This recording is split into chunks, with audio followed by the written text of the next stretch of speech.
اعوذ باللہ السمیع العلیم العظیم الحفیظ بوجہ الکریم والسلطانہ القدیم من الرجس الخبیث المخبث الشیطان اللعین الرجیم وقبیلہ ونفخہ ونفسہ وہمزہ بسم اللہ الرحمن الرحیم۔ تمام نبیوں کے سردار حضرت محمد صلی اللہ علیہ وآلہ وسلم اور تمام مذاہب کے سردار دین اسلام کے پیروکاروں، السلام علیکم، طبتم، برکاتیں اور رحمتیں اللہ تعالیٰ کی آپ پر۔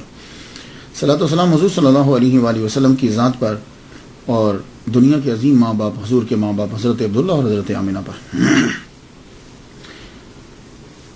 خواتین حضرات، آج کی گفتگو 35ویں مرحلے میں داخل ہو گئی۔ میں گفتگو کر رہا تھا مدنی، امام جعفر صادق، امام مالک، ایک اور مدنی ہے، وہ مدینہ میں پیدا ہوئے اور دنیا تصوف کے بانیوں میں ان کا شمار ہوتا ہے۔ میری مراد امام حسن بصری رحمۃ اللہ علیہ، یہ مدینہ میں پیدا ہوئے 21 ہجری کے اندر آپ کی ولادت ہوئی، یعنی حضور صلی اللہ علیہ وآلہ وسلم دنیا سے جب تشریف لے گئے اس کے 11 سال بعد آپ کی ولادت ہوئی، اور وصال آپ کا وہ 110 ہجری میں، رجب کے اندر، بعض نے کہا محرم کے اندر۔